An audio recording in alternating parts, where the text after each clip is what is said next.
This is Things Police See, First-Hand Accounts, with your host, Steve Gold. Welcome to the podcast that interviews active and retired police officers about their most intense, bizarre, and sometimes humorous moments on the job. I am Old Gingerface, here with you as always. You can see there, I like to read the intro fresh every time so I can give myself an opportunity to screw it up.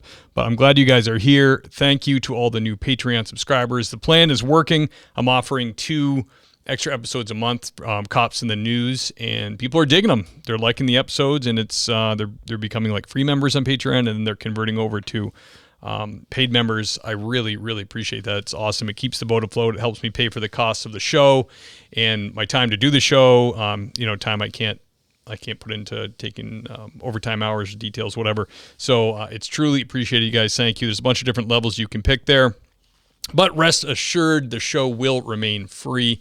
The 4 interviews a month at least will always be available to the public. So you have an opportunity, and anybody who wants to has the opportunity to hear what these great men and women of law enforcement do on a daily basis to keep us all to keep society in order.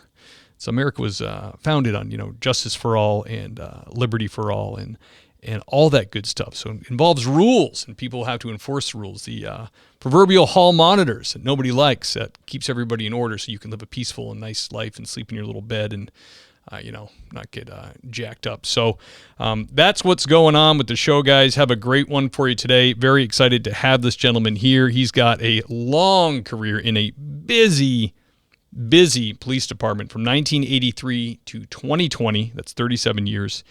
He worked for Miami-Dade Police. He held positions of field training officer, field training supervisor, driving instructor, crisis intervention instructor. He was a mentor and trainer to many officers and supervisors. He ended his career. He was a sergeant. He was the tactical squad leader. And then the last 2.5 years, he was at the Miami-Dade Airport. He's also a new author as of December of a book called The Real Greatest Show on Earth. Without further ado, let me bring on the great Bert Maverick Gonzalez. Bert. Hi there. Hey, brother. Great to have you, man. Thank you for having me. I like to see that you have the traditional retired cop facial hair, the mustache goatee. Absolutely. That was part of the plan, and the longer hair as well. I love it. Yeah. I worked at backgrounds for the city of Los Angeles and I did backgrounds for LAPD. And a lot of retired guys there or injured on duty, stuff like that. And first thing a cop does, grows the facial hair, grows the hair out a little bit, and then like the Hawaiian shirt was everywhere. Right. The mustache was there since high school, but obviously, up until recently, since times have changed, guys are now allowed to sport beards. Yeah. On the job in uniform. I don't care for it. I don't like the look in the uniform. If you're undercover, plain clothes, a detective, okay, I get it. But I never liked the beard in the uniform, just the mustache. But yeah, I don't mind it. I'm active now and I have a mustache goatee. I get it though, because you really have to have a pretty tight grooming standard. Like you can't. Obviously, I've not worked for a few days, so I'm a little shaggy. But most places it has to be neat and tidy, or well groomed, and yes. But especially in some of the bigger cities, it doesn't really get looked after. Like I've been to in and out of Boston a bunch of times, and you will see some big beards. And the thing about the big beard, I always say you look like a Civil War general. You know what I mean? It looks weird to have the big huge beard. So I totally get what you're saying. You're a traditional dude.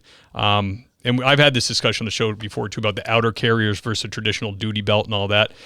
I think it looks nicer. You look much more like a professional policeman, like a more community oriented without all the stuff. But we went to outer carriers at my new position, and it's like my hips and back never hurt anymore. It's just it's protective of your back and your hips, but consequently looks like you're about to, rappel down a helicopter into Fallujah or something. Yeah, we transitioned, voluntarily to the outer carrier that matched our uniform shirt. Yep. Now, your LAPD, No, I was a background investigator there for a couple of years. I'm a cop on the East Coast. Okay, so if you have a traditional blue uniform, it's easy to match. Ours, this top light brown top that we have with dark brown pants, is very Yeah. difficult to match. It actually took a couple of years to get the outer carrier to match. But now it's transitioned almost completely to an outer tactical vest carrier Yep. that says police or sheriff on it or whatever. And then you, like we just said, it looks like you're ready to rappel out of a helicopter, and you look more like an SRT team as opposed to a uniformed patrol officer. But that has swept across the country, and now officers are wearing that look everywhere. And I did as well for a little while. In addition to the soft body armor in the carrier, I had a rifle plate in the front as well. Yep. You know, because we started issuing rifle plates to our personnel. So yes, we've gone from when I started as society's guardian to guardian warrior, and I think now more leaning towards warrior. Yeah. Because it's gotten so bad. Yeah, the look of it. It is weird too. It was happening as the ridiculous pressure put on policing from the media got hotter and hotter. So to me, that was always amazing, where chiefs were approving the stuff as people were becoming more and more critical of the police. We were getting like more and more militaristic looking. It was just it's a weird way it happened. I don't necessarily disagree with it. Like I said, the outer carry does provide proven benefits for your back and your hips. But there are ways to there are ones out there that don't look full mollied out. You know what I mean? So I'm kind of like, and at this point too, I've got some years into law enforcement, and I'm like, the amount of crap we take where it's like, now it's like, oh, you think I'm going to look good for you? No, we're going to wear the pajama pants with all the pockets that are made out of ripstop, and we're going to wear the outer carrier. And I actually don't really care if it's not making you feel good, because you're not making me feel good. I had a sergeant who I wrote about in the book. Best supervisor I ever had, Jim Slack. And he said he's a former Vietnam navigator bombardier on an A6 intruder. Wow. And that was his pedigree, yes. And I remember him talking to us about the uniform. And he said the uniform is designed for two things: to identify us as police and to intimidate where possible or needed. And the more that you intimidate somebody with your look, chances are you've already won that fight that may occur. Yeah, that command presence, right? Right, exactly. Yep. So I always remembered that. I took it to heart. I always try to look good in my uniform. And as a supervisor, I'm sure you can imagine, when an officer comes in and it's all wrinkled, missing the name tag or, whatever, even on the rare occasion, I forgot my badge, Sarge. How did you do that? Right? So, you got to look good out there. You got to look like, you can handle business, for the people that you're serving and for the bad guys or almost bad guys that you're going to be encountering. Yeah, absolutely. I took that to heart when I went through academy years back. FBI interviewed like serial killers about and just violent felons about like why they attacked the police officer they did, and it was like a watering hole scenario. Like the jackal goes down the watering hole, he sees the old lion who's disheveled and looks like hell. Maybe can take him. You see the young lion or the squared away lion, boots are clean, doesn't have a giant waist, shirt's neatly tucked. This guy may be a little bit more squared away. I'm not going to maybe try him. Exactly. So I always try to keep the boots clean and at least have my stuff not looking like her. But you're so right though.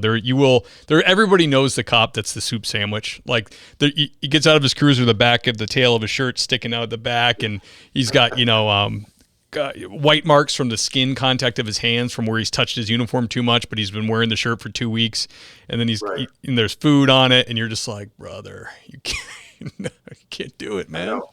I know.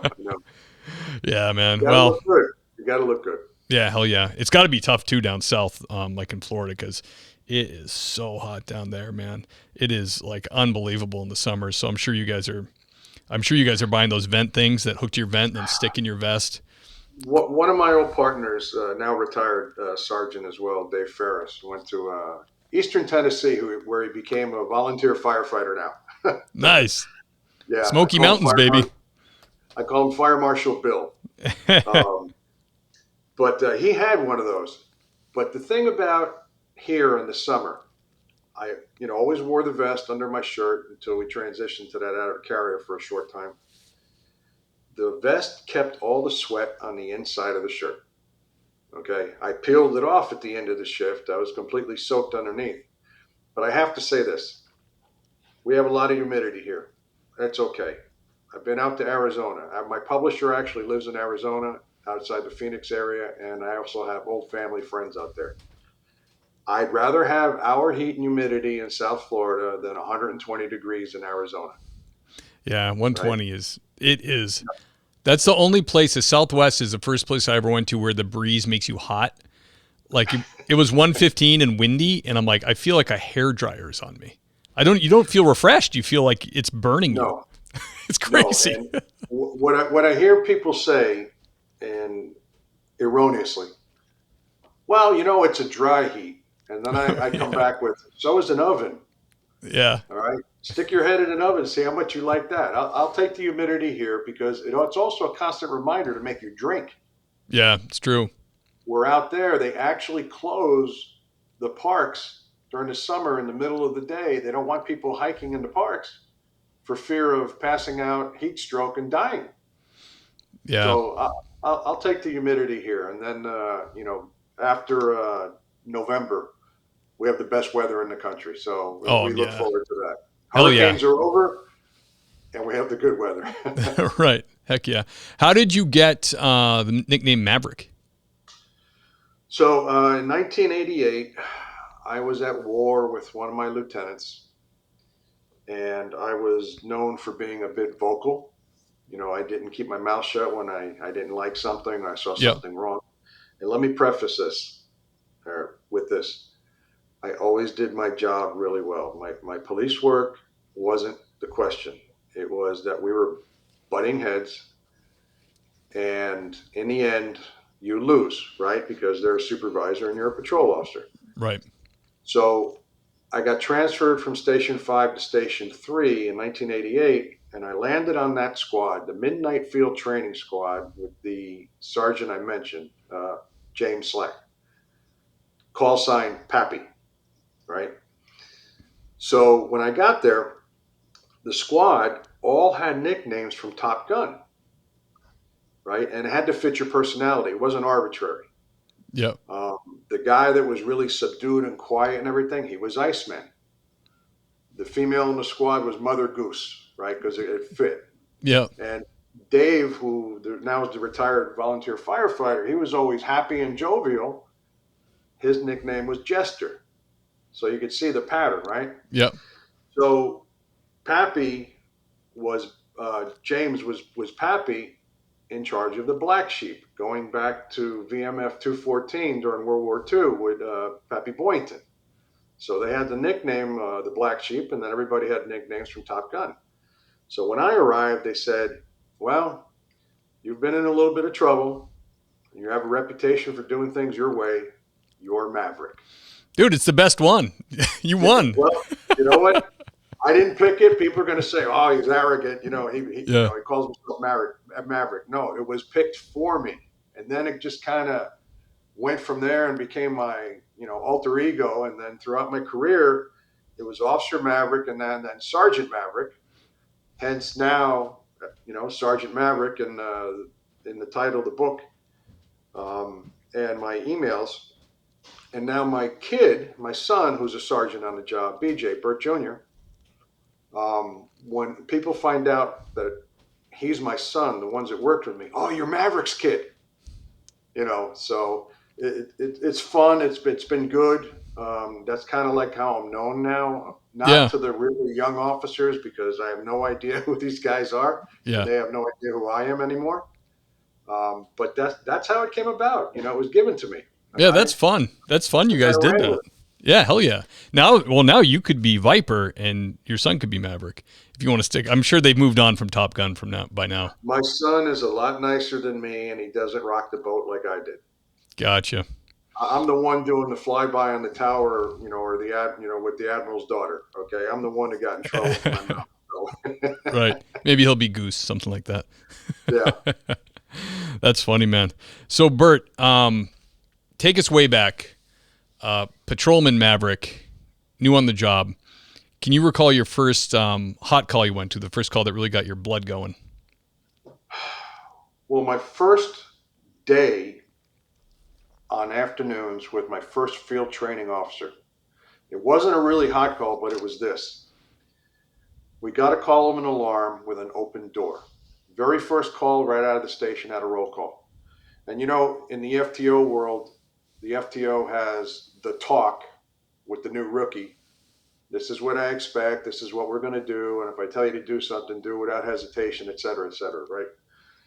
So our first call was an open door alarm call.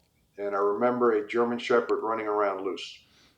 And here we are pulling up, police procedure, stopping a house down, not right in front of the house, right? Getting out, advising the dispatcher we have an open door. The dispatcher holds the air for us. And I got to pull my gun on my first call and do a building search. Yeah. And, at least it was during the day, not, a warehouse at night, first call building search, which, can be a little frightening. And I just always remembered that. And then later on down the road, in my first week on my own, I had a injury crash. I had a child molestation. I had a domestic where the guy beat the wife. And then I had a father who went crazy and held his family hostage. And I'm in the backyard with my revolver holding point until SRT came to take over. That was all in my first week on my own. Damn. And as I said, we're very busy here, like in a lot of places around the country. And you name it, it was busy all the time, whatever it was. The domestics, the crashes, the chases, the burglaries in progress, the robberies, just one after another. It doesn't stop. Yeah. Big city, a big metro city like that, man, I can't imagine. You must like, once you get the psychological calluses going, you're not having the adrenaline drop every call. You're probably your day probably flies by. And also you just are kind of like, you're just kind of in it. You're just stewing in it. I can tell you, Steve, that there were many nights I didn't want to go home because I was having so much fun. And the time that I came on was the time of the cocaine cowboys. So when I tell you that us and the city of Miami, where almost all the drug activity took place and all the cowboys were living and hanging out and doing their deals, we found dead bodies almost every day because they were just killing each other off left and right. And it's not an exaggeration. When you get a dead body, you get a call, you got to call your sergeant. Hey, I've got an R code, it's a 45 down here in Miami-Dade County for all the police agencies. Say, Sarge, I got another 45. Sarge, I got another 45. Sarge, I got another 45. And Crazy. For a time, it was like that. I got to say, I had a lot of fun, though. I learned a lot really fast. We all did, right? Yeah. There was very little time, to break you in. Yeah. Because it was nonstop. Just off to the races. Yeah, that's the challenges working a rural place like I work, where it's almost not suitable for a new person because you don't get the volume of calls to break someone in unless you want to have someone ride with you for like 4 months. You know what I mean? It's like Right. It's like a city like that. Cops get so much experience so fast. They really it really builds up quick. It's easier to check all the boxes in the field training form in a big city rather than out in the sticks. But it's kind of tough to. A lot of people like to get their start out. If they how it is when you're a cop, you get in where you can get in. So if you get a job offer, you take it, and then you can kind of tell is this kid going to stick around or not? You know what I mean? Are they bored? Like, do they? You always have motor vehicle, but it's 50-50. Some guys don't really like having to dig all the time. People like going to calls. Like if you're just always, all your arrest numbers, your complaints come from motor vehicle stop. If you're not that big a fan of it, it's you won't do it that much. It's kind of a pain, We have a couple of municipalities within Miami-Dade County that are like that. They're very small. They've only got a couple of cops patrolling, or maybe a squad compared to one of our districts. And though I'm retired, I'm always going to speak in terms of us and we, because that's who we are. Sure. Right? And we're going to be that till the day we're gone. But this is something I truly believe. Yes, the bigger, medium-sized and large departments get the volume work. Therefore, you get a lot of experience very fast. And you have to survive. Yep. But since I instructed on officers dealing with the mentally ill, crisis intervention team training, on how to better deal with someone with mental illness. The same guy with mental illness in Miami-Dade County, or drunk or on drugs or just plain mean, is the same guy in Moab, Utah.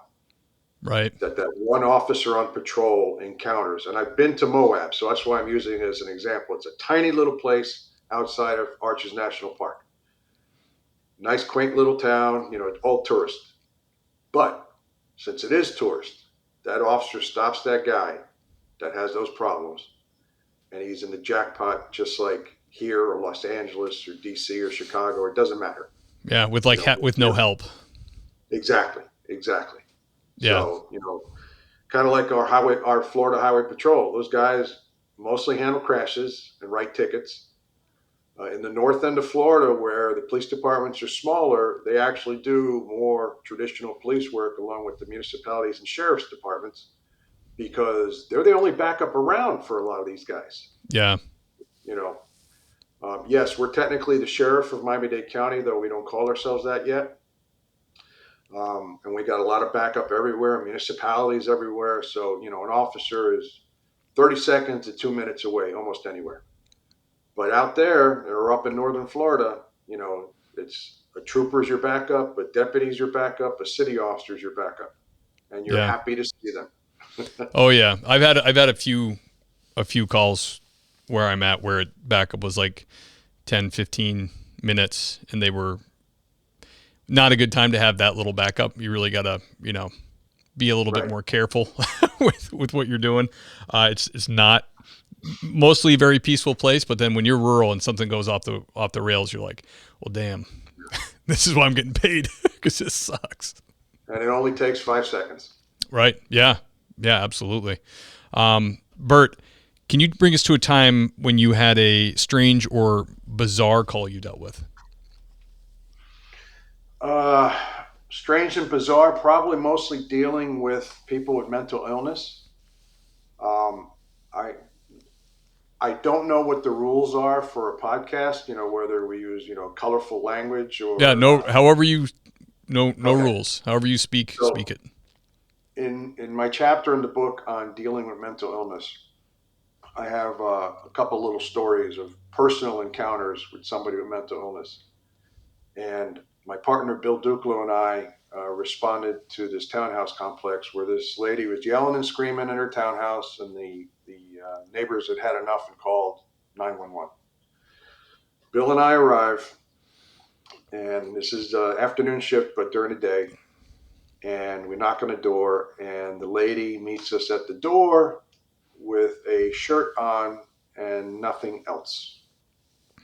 And we're like, okay, we're in for something here, all right? Yeah. So we interview her, and we make the decision to, what we call in Florida, Baker Act her. That's the mental illness law that allows us to take them into protective custody to a crisis receiving facility for evaluation and possible treatment. So we didn't want to really put her in the backseat of our car, and we couldn't convince her to put something on, so it was going downhill pretty quickly. Yeah. So we called an ambulance to put her on a gurney. Good call. They put the blanket on top of her, And as they're wheeling her out, the blanket comes off and she starts pleasuring herself in front Oh of my all of us, the gosh. neighbors, but Bill and I. And she's going to town. And okay, here's the colorful language. She's yelling at the top of her lungs to Bill and I, fuck me, eat me, Oh my my pussy to gosh. me. And it just wouldn't stop, right? So everybody's watching us. There's about 10 to 15 neighbors in attendance. They're all looking at us like, what are we going to do about it? Well, we're really not going to do anything about it. The ambulance is going to load her up and take her. But Bill and I just couldn't contain ourselves anymore and busted out laughing to the point where we were tearing, we were crying, laughing so hard. Yeah. And this woman, she just wouldn't stop. Yeah. And I joke about it. I go, hey, Bill and I were two decent looking guys looking good in uniform, but, she went right to it. No dinner and a movie, nothing. Right to it. And, and that is some serious mental illness. It Oh really yeah. is. And in Dade County, Miami-Dade County, because of my experience in teaching this, we have the national average in mental illness amongst the population is about 3%. In Miami-Dade County, it's 9%. Oof. So we have the highest in the country. We're not really sure why, but we think it's the weather. They Yeah. come down here, especially during the winter. And I've actually encountered people that have come here, put on a bus or an airplane by family just to get rid of them and send them down here because they know how our system works. And we have pretty good follow up and treatment for them. But she is just, one example of somebody suffering a mental illness. And, what do you do with that? Yeah. Yeah. Yeah. That's tough. Yeah, like you're saying with the homeless, like the Northeast here, we have the natural culling effect of winter. So it's like Yes. they will die out there. It's 0 degrees. So, and same, I mean, LA is the same problem with you guys. They have, the weather is year round. You can sleep on a bench and not die. Yes. And they have the added, people go there to be a star, and a lot of them end up out of their minds on Yes. drugs. It's a crazy scene, and there's a lot of, it's sad too, because a lot of them maybe could have made it, but they meet the right people, get in the right circles, but then the drugs. So it's like they're trying to ingratiate themselves to these people. So that involves hanging out late, doing whatever they're doing. And some people drugs are like anything else. Like I had a buddy in college when I used to smoke cigarettes, I'd smoke a pack a day because I was so addicted. He'd just smoke on the weekends, but he'd smoke 2 packs. And they'd be like, I don't smoke during the week. I don't like it. I'm like, well, yeah, I don't think I like it that much either. But I wake up in the morning, my body tells me it's time to smoke a cigarette. But, some people can't handle drugs. They're just too addictive. You reminded me of a drug case I had, and this is sad. So it was nighttime in February around 1988, 89. And down here, we get cold snaps. So this was a particularly cooler night for us in the 50s. Now, that's not cold for you. I grew up in the Northeast in southern New York State. But, Yeah, in down Florida, here, that temperature, people are wearing like wool hats and winter coats. oh, they lose their minds. They're putting parkas on. Yeah. But we do have light jackets that we can wear, and I was wearing a jacket this night, and I got the call to go back up a Florida Highway Patrol trooper and a City of Miami officer at the ramp at one of our expressways along the airport. And they came across, and technically where they found this young man, 21 years old, it was our jurisdiction, not one of theirs, either the City of Miami city limits or the express lanes, which is a state road for highway. Yeah, little hot potato. Oh, it's yours. Well, yeah. So I'm walking up, and they have a young man laying on the median between them. He's wearing a jacket, but he's sweating profusely. So right away, I'm thinking drugs, right? So as I walk up, he sits up, sweating, stares at me, and he gets up and he runs up the ramp. So now I chase him and I take him down in the grass. And I knew right away there was something wrong with him. So I call for fire rescue. One of the guys backs me up, but I have him handcuffed on the ground so I can control him. because I know it can go sideways, if he's on drugs, right? So after a few minutes, his head's turned to the side like this. And Steve, when they got the head turned and then got the eyes fixed, I call it that, dead fisheye look. Yeah. And you know what you're looking at, right? And I'm going, oh, okay, uh-oh. And I turned to one of my squad mates, Slider. He has the nickname, the call sign Slider. I go, take a look at this guy. He goes, it doesn't look good. So I'm taking the handcuffs off, ready to flip him over. Rescue pulls up, and they put the pads on him. The fire rescue lieutenant puts the pads on him, and he turns to me and he goes, he's gone. And I go, oh, shit. Right? Not just he died, but now I've got an in-custody death, my first one. Yeah. With my handcuffs on, right? And I'm going, uh-oh, all right. It's going to be an investigation. I don't think I did anything wrong. So homicide comes out, internal affairs comes out to piggyback the homicide investigation. And I have our squad mate on the front desk call our union, the Police Benevolent Association, because now I'm going to need representation. Right. For my statement. So 3 hours after he died, the medical examiner said his body temperature was still 108 degrees. Whoa. It was cocaine psychosis, which now is called excited delirium. That's why people get naked. Big time. He fried his brain.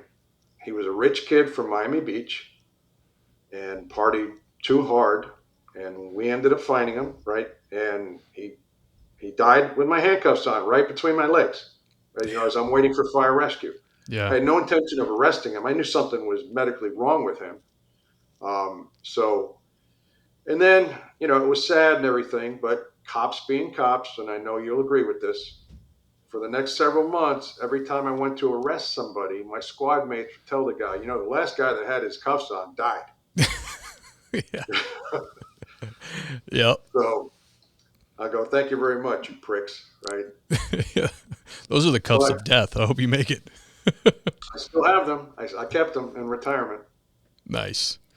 Yeah, that's a crazy one, man. Yeah, I mean, I've seen that before, and it's usually like, when I've shown up, they've already established they weren't so screwed up that they didn't know they needed to cool down. So it's usually like buck naked, running with their arms, they're trying to cool down, but they're also out of their minds. It's like it is like the worst. Like I've said it before on the show. It's like these people that get like that, and now you got to touch them. It's like, you just don't want. We should have a trank gun.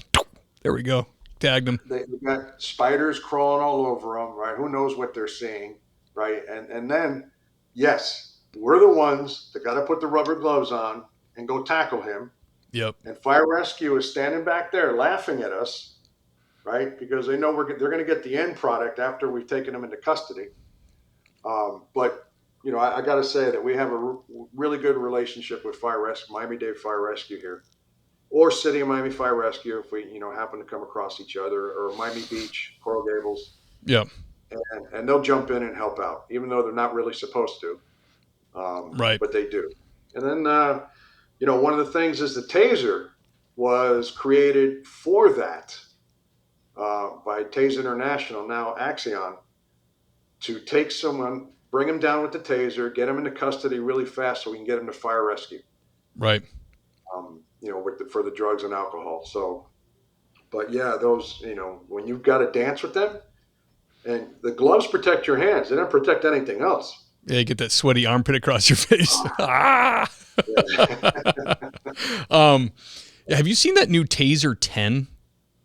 It shoots 10 taser prongs.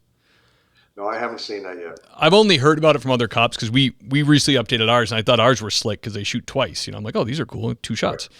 Well, the new ones, I guess, I'm just hearing this from other people. It's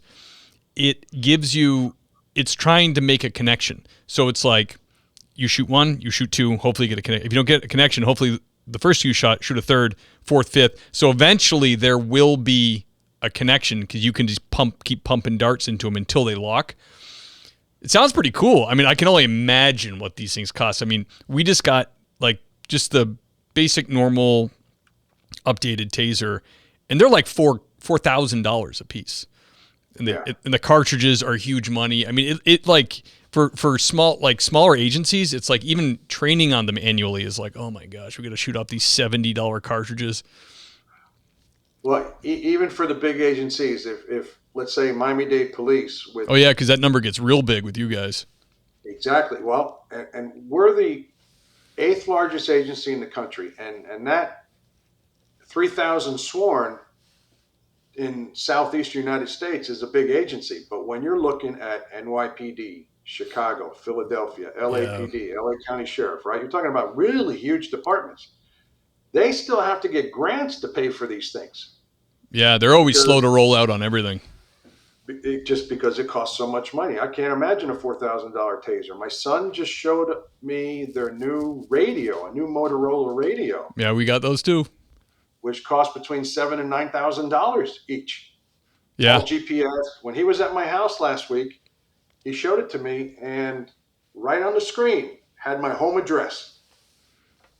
So yep, communications obviously for tracking for officer safety, but also for the couple of knuckleheads that we have. They're going to go do something where they're not supposed to be.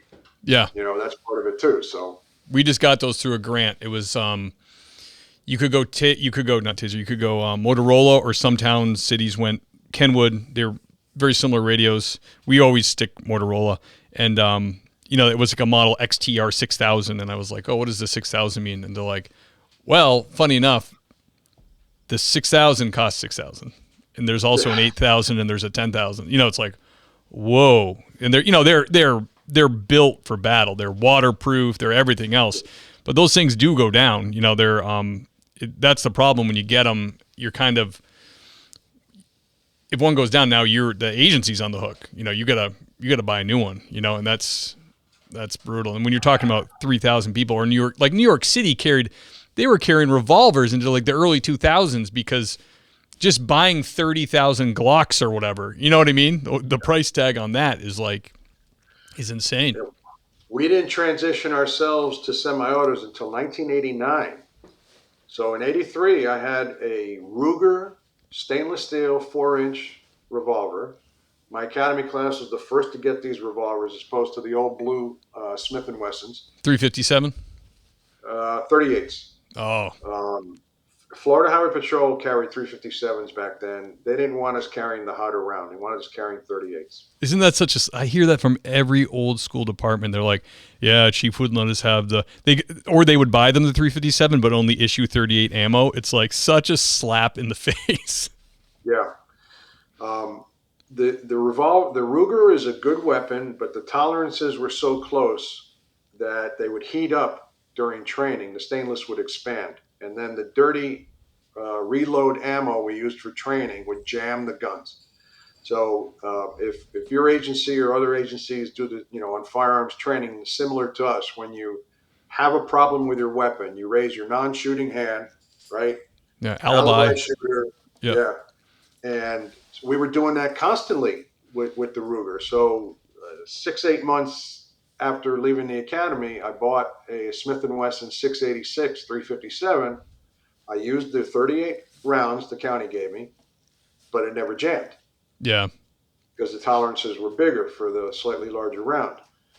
But it wasn't until '89 where we transitioned to semi-autos, and basically then you could carry almost anything you wanted, so there was no uniformity until 2020 or 20, let's say 2015, more or less, where the department bought Glocks for everybody, Glock 17s.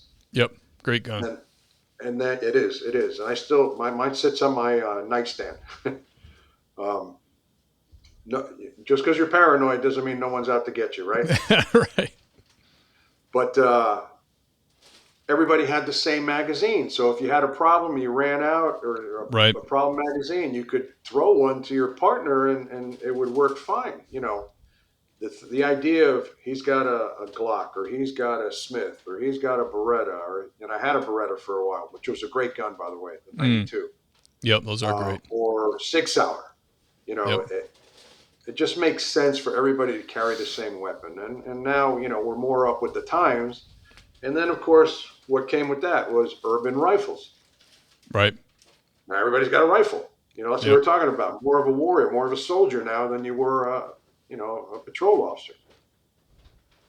So, Yeah, times have changed. I remember hearing the old arguments about the old school armorers were. I'm a firearms instructor guy, so you hear the old argument of like, well, the revolvers are these autos, they're not going to be as reliable as a revolver. And it turns out the semi-autos are much more reliable because, like you said, most revolvers do get really dirty. When they get dirty, the timing in the cylinder can get screwed up, can get gummed up, and so we move forward. But Bert, can you tell us about your most intense or terrifying call on the job? yes. And I have it as the back of the book is called Stories from the Fringe, and those are war stories from a bunch of other cops. Yep. So the very last war story, as my wife calls the one final war story, she told me I should put this in the book. January of '87, my son's godfather, Gary Burkholder, and I were riding 2P to 10P, and we're heading back to the barn at 9:30. The call goes out, man at the door with a gun. And Gary and I were going to be passing the new crew heading to that call. So, okay, we're close by. Let's go. You know that sixth sense that we have? And I call it Spidey sense, a Yep. little superhero Spider-Man character. So my Spidey sense is telling me I'm driving. We're not going to pull up to the house. We parked, on the other side of the house next to it. And we get out really quietly. Gary goes directly to his side of the house, and then I don't go to the front door. I go to the far side of the house, and I'm doing the creep along the back side of the house. And I look in the picture window to the living room. I peek, and I see what came to be known as the 56-year-old at the front door with a 30 caliber carbine in his hand. Oof. Okay, pucker factor kind of setting in. But okay, we're good. I move on, or I get on the radio and I tell the dispatcher, tell everybody I got a guy at the door with a gun, rifle. I move on to the sliding glass door. This is where I meet the 18-year-old. There were three subjects, and this is the way I describe them: 56, 18, 32. We meet at the sliding glass door like this, right? I come up to the edge of it. I got my gun, my revolver, okay, 1987, no semi-autos yet. He has a semi-auto in his hand. We're almost face to face with him inside the glass door. And I look at him and go, oh shit. And he looks at me and goes, oh shit. And he runs back inside. And now I'm on the radio saying, I got a second bad guy with a gun, all right? Now it's, a little bit of panic starting to set in because I'm on the job 4 years at this point, right? No veteran by any stretch. I had some experience, but shit, meeting a guy with a gun face to face. Behind the glass door on the patio was a barbecue or a fire pit, and it was about less than 2 feet tall, but it was all concrete, and it was the only cover I could find. So I get behind it. I'm pointing at the sliding glass door. Gary's at the other side of the house, and we're waiting to see what happens. And then out of a room behind the kitchen, the 32-year-old in a blue suit comes out with the whole family in pajamas right behind him. And I'm going, okay, got a third bad guy. And they come up to the sliding glass door, and he's waving, everything okay, everything okay. No, it's not okay. Something's really bad here, right? Right. So I'm telling him, I'm cursing at him, open the effing door, get out here. He doesn't have anything in his hands, so, I felt comfortable in trying to draw him out. He slides the door open just a little bit to tell me everything's okay, and then the family grabs the door, slides it open, and pushes him out straight at me.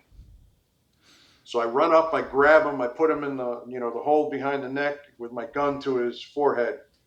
And, I'm telling him, don't effing move, don't do anything while I'm keeping an eye on inside the house because that's where the other two bad guys are. So Gary calls the family. The family goes off to Gary's side of the house. And I dragged this guy to the side of the house. We put him on the ground, handcuff him. So the family came outside to him. Yeah, Okay. exactly. The cavalry arrives. They take him into custody. I tell them what we got. We got 2 other, what I call them, like in the book, asshole bad guys, inside the house that are armed. All right. I'm going to take my perimeter position again. So I do that. SRT gets called, and now we have barricaded subjects. For some that don't, SRT is what we call our SWAT, Special Response Team. Yep. So one of my future partners, Frank Moreno, happened to be on that team, and he told me later that they negotiated for about 2 hours with the negotiators when they told them, listen, we're just going to come in and kill you. So give yourselves up. And then they did. I like it. Okay. Got him in custody, big news story, yada, yada. But it doesn't end there. We go to court, and we have the bond hearings. And each one of the bad guys has his own attorney. So the state attorney has me tell the judge what I saw. And I went through it just like I told you now, right, Steve? Write down second by second. And the judge said, no, I don't need to hear anymore. Officer Gonzalez told me everything I need to hear, and he kept him in jail without bond. Now, the background investigation revealed the guy at the door with the carbine, his background was when they hijacked a truck on the highways, he was supposed to drive up and kill the trooper that stopped the hijacked truck. So after we heard that and reflecting back, it was like, Gary, had we gone to that door, he would have killed us. Yeah. We never would have seen it coming. I think that would be, I'm not religious, but that would probably be my closest come to Jesus moment. Yeah. Right? To coin a phrase. And looking back, and that story in the book I call What If. Simply, what if? Yeah. But the training and, and everything I had learned up until that point said, do not go to that front door. And as it turned out, Grandma, or Abuela down here, she's the one that called the police and said, there's a guy at the door with a gun. The irony for the bad guys was they hit the wrong house. It was the house next to them with all the cameras. That's where the drug dealers were. That's what they were looking for, to rip off the drug dealers. So this father of the family was thinking, he was obviously probably told, if you go out or if you say anything, I'm going to kill you. Is that why the guy in the blue suit was he trying to keep his family safe? No, he was one of the bad guys. Oh, okay. Yeah, sorry. I got lost. Yeah, he was one of the 3 bad guys. Now, so the family actually shoved one of the bad guys out. That's great. Shoved him right to me so I can grab him and put my gun to his head. He escaped later on from the Dade County stockade. Don't ask me how he got out. I'm pretty sure money exchanged hands somewhere. Because how do you escape from jail, right? Without help. Well, he was found in Costa Rica. He had an extradition warrant. He was found in Costa Rica some months later. And he was extradited back. But before he was extradited back, the Costa Rican authorities found him in the 5th floor of an apartment. And somehow he grew wings and flew out that 5th story window. And when we saw him back for another hearing, silly rabbit, he had his arm in a cast. He had both legs in the cast. He had really long hair, long fingernails. And, I don't know what the Costa Rican police did, but you can put 2 and 2 together to figure out what it was. Yeah, it sounds like city policing in the 40s in America. Just beat the piss out of you. Yeah, pretty much. Damn, that's a crazy story, brother. Yeah, that reminds me of Dave Escoto. I became really close with that backgrounds in L.A., and he was a homicide detective for them, and he had a similar thing when he was younger in his career where they were looking for these 2 guys that were firing rounds in the street, and he was making his way through alleys, and he was coming up on a corner, and he was about to go through it, and like his partner called him back, and they ended up getting the guys a different way. But a lady came up from the 2nd story window and came down and told him afterwards. She goes, I could see you through the window, you couldn't hear me, but you were within 6 inches of putting your head around that corner. That guy was standing there like this Oh, with the gun right there. And he said that was his, like, you know, like, what if moment. Like, my goodness, thank God my partner, you know, called me back for whatever reason. Damn, man. Yeah, you definitely, the big guy had your back there. Bert, do you have a heartwarming story? which one would that be? No, do you have do yeah, do you have a heartwarming story from your career? Sorry. I would say none of them really stand out. Well, okay, the one that does, and unfortunately, okay, 1995, I'm working the Hammocks District, and we get a call of a little boy that walked out of the back of his apartment and went into the lake behind his apartment. As you can imagine, we got lakes and canals and pools everywhere here, right? Oh, yeah. So he fell in the lake and he drowned. We arrived. We're waiting for fire rescue, and fire rescue, they're all certified divers, so they got their gear on by the time they arrive, and they jump in the lake and they're looking for him. But Steve, 45 minutes took him to find him in like 5 feet of water. Oof. Yeah, so you know when it goes that long, so the little boy drowned. Now at the station afterwards, I met an officer from another squad I hadn't met yet. He just transferred recently from another district, and it was Mal McAleenan.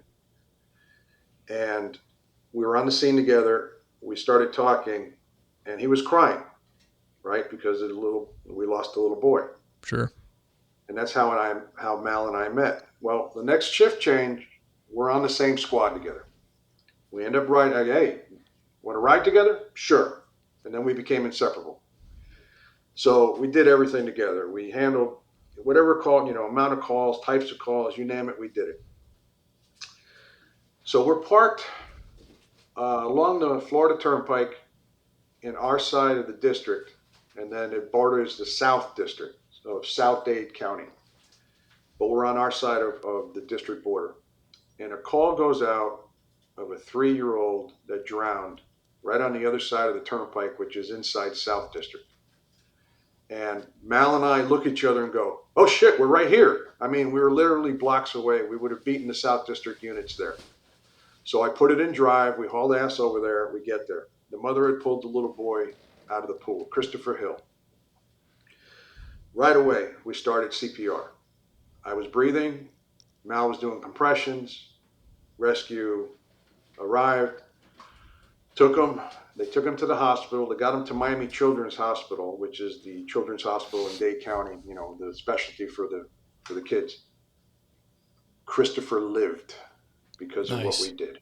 Yeah, hell yeah. And it gives me chills to think about it now. Mal and I got Officers of the Year for that, but we would have gladly bypassed that had he not drowned at all. And it took us right back to the little boy that didn't make it, that we met on. Yeah.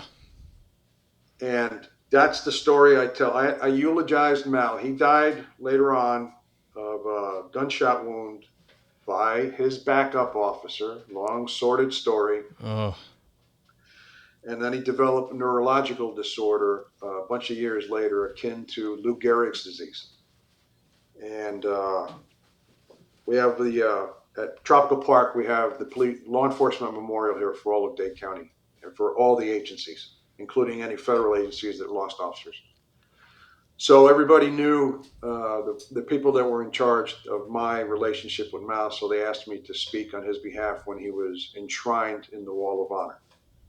And that's one of the stories I told about him, because the way we met, and then we saved this little boy. And that little kid, I don't know where he is. I tried finding him. I couldn't find him. But I'm hoping he's doing well, because we just said, okay, let's go. We got this. Yeah. And, and then training and instinct kicked in, and the rest is history. I would say that's our greatest save. Yeah. Thank God you were there. That speaking at his, for his eulogy must have been very difficult. as an instructor, and I'm sure you know this, you're a firearms instructor, you have to speak in front of a lot of people all the time, right? So now I've got this park full of people, hundreds and hundreds and hundreds of people that I'm speaking in front of. And I was a bit nervous about it, even though I've trained, lots of officers. Fortunately for me, with the lights in my eyes, I couldn't see any of the audience at all. Perfect. I just had my speech in front of me, and I was completely blinded. So I didn't have to deal with that, and I was able to get through it, without losing it or breaking up a little bit. Good for you. But yeah, that would be it. Yeah. That's the call. Beautiful story. I love it. Bert, I've had you on here for almost an hour. One of the most popular questions I ask is advice to new officers. A lot of people listen to the show. I get a lot of pictures from people at academy graduation, and they'll say things like, I decided to do this because of the guys I listen to on your podcast. People, you guys tell these stories, and it makes people want to do the job. What would you say to the new officer going out there? I have never subscribed to the adage that, number one, we don't make a difference. We do. For the time we're here. If you save one person's life or you help them get through one crisis, you've made a difference. Okay. Absolutely. And I don't subscribe either to the adage or the belief that the public doesn't like us. I don't think that's true. The majority of the public is the unsung or quiet public that doesn't say anything. The non-vocal public. It's the very small minority of the vocal activists and police haters that get all the play in the press. So if you're going to do this job, understand most people, the overwhelming majority, really appreciate what we do. Sometimes they're just afraid to say so, and especially in these polarizing times, it's not popular to like the police, right? Right, absolutely. The other thing is that before you decide to do this, understand that this job requires sacrifice. You're going to work your ass off. One of the things that's absolutely true about this is that in police work, you always know when your shift starts. You never know when it's going to end. And there's going to be overtime, and you're going to be working nights and holidays and weekends. You're going to miss birthdays and all kinds of stuff. Understand this is what you signed up for. When you get the chance to take time off, take time off. You need to decompress. But you are here to serve others, not just yourself. With, like in our case, we have take-home patrol cars, which is great. You don't have to pay anything for them. You can drive them off duty inside Dade County. We have a lot of great benefits that our union really fought for. But you're here to serve others, and you're here to serve that guy or gal next to you.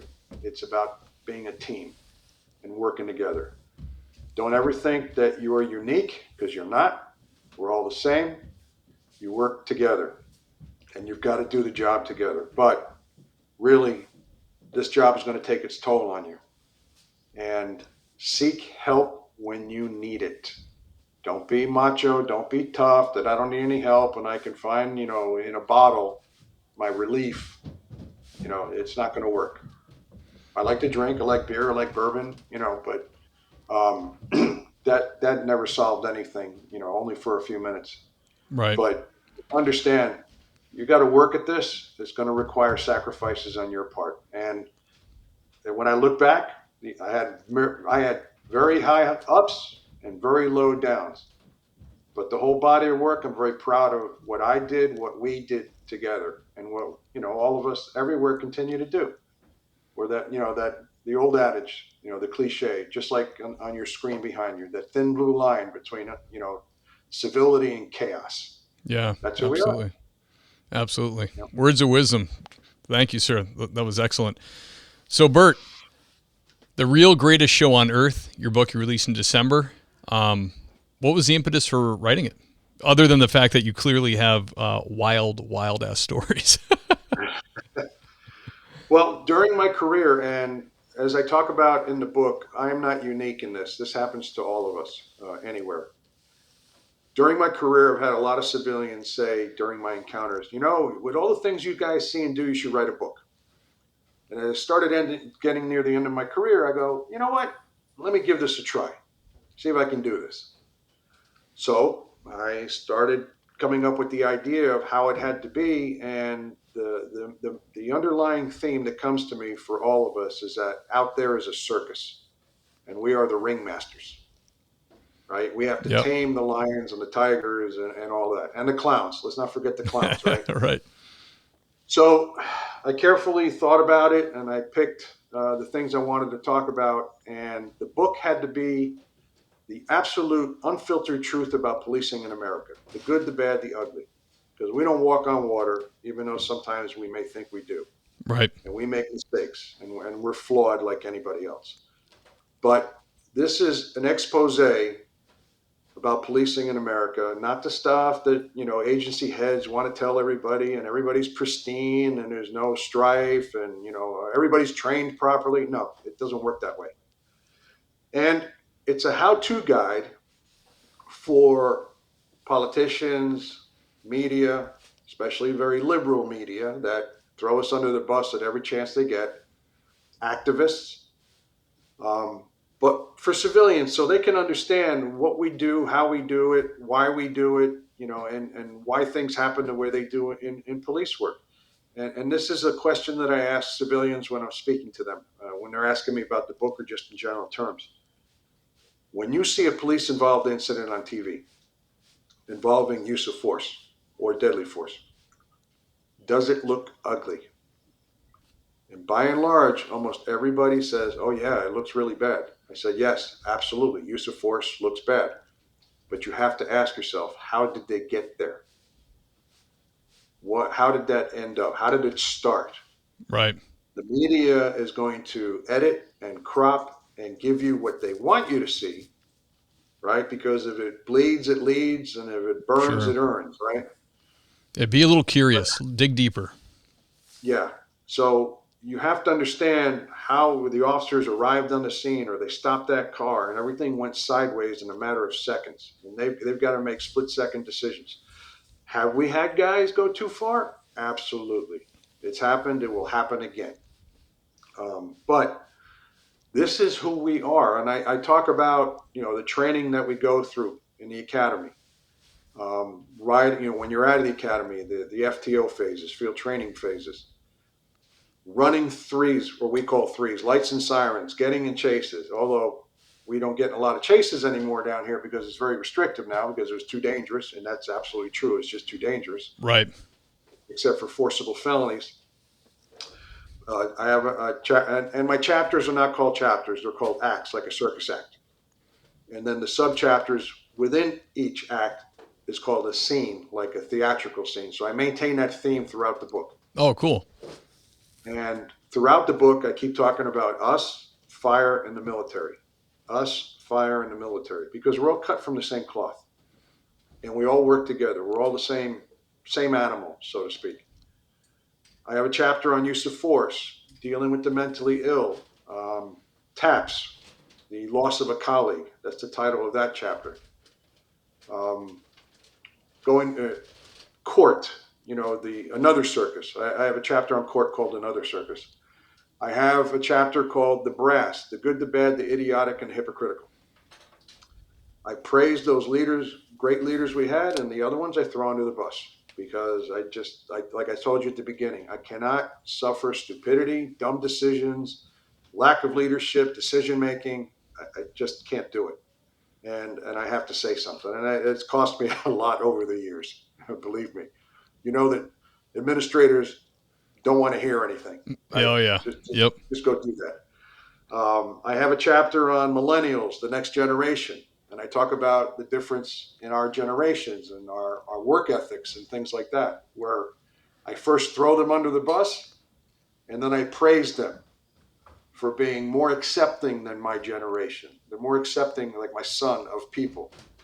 And technically, they're a lot better than we were. I still like pencil and paper. I hate computers, even though now everything's dispatched on a computer, everything's written on a computer. Sure. I have a chapter on police and relationships because, we're not exactly the best at that. I've been married 3 times. I'm your typical cop, at least old school typical cop. And I start out the first part of the chapter called Girls, Girls, Girls. And I get into, a young officer in uniform is fit and everything, and a lot of attention that he or she may get. Sure. And that segues into marriage, divorce, marriage again and again. And I talk about the troubles that we have, being married. And on that note, on my third with Rosie, best thing that ever happened to me, right? Been together 21 years now in August. Excellent. But that subchapter segues into partners, the other marriage. And I talk about what it is having a close partner and how you are like a married couple. Yeah. So I have a chapter on police and politics. I'm a political animal. I love presidential politics, but I get into all the stuff revolving around police and the media and the activists, police and racism. I get into that as well. It got everything in there. All these different things. Yeah. Everything that revolves around law enforcement that somebody might want to know or didn't know. And I even have a more or less fun chapter on what I call point zero, getting free food from merchants. And I have my own Dunkin' Donuts story in there. I'm a Dunkin' Donuts guy, right? Yep. But I also talk about the dangers of sitting in a shop and 4 Lakewood officers, 1 sergeant, 3 officers were ambushed in a coffee shop going over the day's events by some asshole bad guy that blamed the world, for his problems and saw the police cars outside and he killed all 4 of them. Oh, Tacoma? A couple days later, it was Lakewood, 2014. Was it near Tacoma, though? Yeah, exactly. Yeah. And the sergeant, I can't recall his name off the top of my head, but I immortalize him and his 3 officers in that chapter. And I hold a cup of coffee up to them, for their sacrifice. So I say, for everybody, having a cup of coffee is a mundane activity, but not for a cop. We sit with our back to the wall. We got to watch the front door, and we're just having a cup of coffee, and it can go sideways in a second. And sometimes it does, like it did for them. Right. Fortunately, in that case, the Seattle cops found that guy and put him down. Yeah, I interviewed the cop that took him down. Did you? Yep. Okay, great. One of my early episodes. It's a crazy story, but the guy just walked out of the night at him, hands in his pockets, hood on. He was in his patrol car, just walking towards him, and he's like, "What's wrong? Something's up with this guy." And then it goes from there. But it's it was creepy, dude. Messed up dude. What a small world. Yeah. Wow. Yeah. Yep. I could definitely connect you with him if you wanted. It's to take his hand. Probably 3 or 4 years ago he came on, and I kick myself to even mention it because I can't remember his name. But he's a great guy. Maybe Ben Kelly. Maybe was a guy. But yeah, he was the Seattle cop that caught the guy. So if you have contact information, please email me with it and I'll reach out to him. But what a small world that I put it in the book and you interviewed the cop that took down this guy. Yep. Unfortunately, we lost, 4, but I talk about all those things. In that chapter, I even get into the urban legend of cops and donuts and how that came about. Right. Yeah. So, makes sense. They're open 24 hours. The only place you can go. Exactly. And now we can't even buy a donut in public without feeling some sort of shame. Yeah, true. I used to work with a guy that he would go to Dunkin' Donuts and he would tell the girl, well, she knew, but he would get the donut in the bagel bag. Remember, you used to have the paper bags for bagels and the wax bags for donuts? She would put his donuts in the bagel bag because to him, everybody sees he's walking out with the bagel. And I'm like, okay, probably even worse for you, but I got it.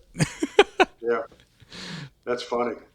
Yeah, it's crazy. Small world. And everything. See, everything that I say in the book is the same thing that you went through, or you thought of, or a colleague, or somebody in the country went through the same thing. I'm not unique. I'm just the vehicle that takes the reader through the stories.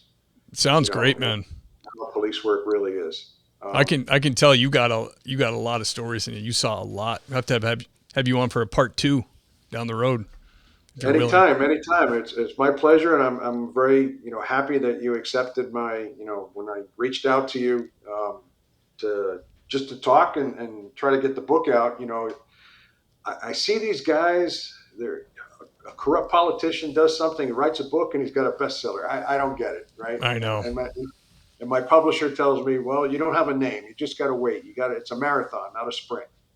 I said, okay, I got it. But I everybody that's read it, both law enforcement and civilian alike, tell me that it feels like I'm standing in front of them telling them a story. And that was my intent. I wanted you to feel what I felt and that every cop feels.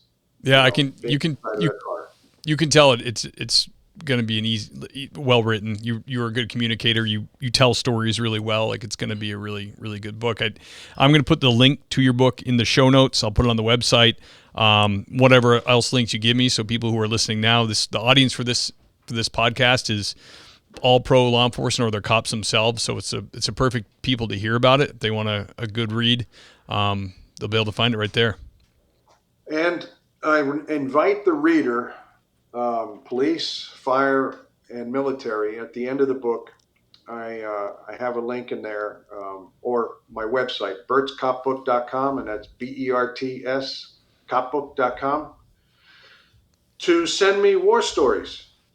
So maybe there's a volume 2 one day, just of war stories, from police, fire, and military. Yeah, hell yeah. We've all got them. There's not a single cop or firefighter or soldier that doesn't have a war story of some kind.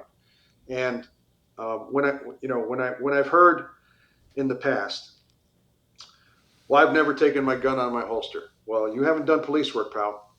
Okay, I took my gun out almost every day, when I was on patrol, because it required it. I'm not walking up to a car in the middle of the night, without a gun in my hand, or going around the back of a house or a building or something without a gun in my hand. I don't understand that. That's a crazy thing to say, especially if you even just searched a building during a building alarm. You should have your gun. You know what I mean? That's a crazy thing. Yeah, exactly. But we're all the same. I am not any better or any worse than any other cop anywhere in America or Canada or the Western world where we do policing in a similar fashion. I've got a friend and retired now from Toronto Police Service. Same thing. Toronto's a big city. It's all the same. And by the way, speaking of Toronto, they're the first ones that started wearing the outside ballistic carrier.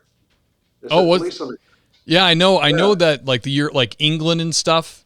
That makes sense because England and Canada are very connected. Because I know England was doing it like pretty early as well. Yes.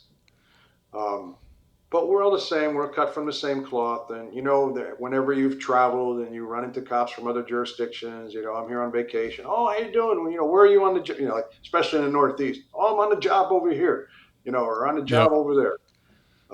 And we're all the same. And that's the theme I have throughout the book, that this happens to all of us. Absolutely, man. Bert, it was an honor to have you on the show, brother. Thank you so much for coming on. Steve, it was all mine. I really appreciate it. I really enjoyed it.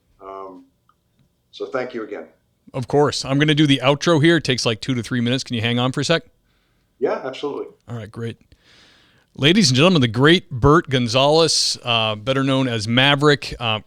Fantastic stories. What a crazy, crazy number of years to do in a Metro Police Department. 37 years, man.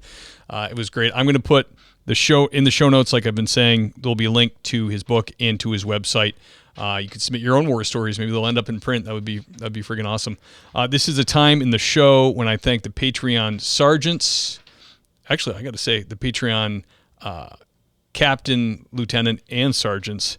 Who I'm talking about is the great Jamin Jack, Captain Jack, Security 101. Check them out. The great Thomas Connell, LT, Adam McMahon, Adam Mihal, the great and powerful Andy Biggs, Ape Good, welcome aboard, sir.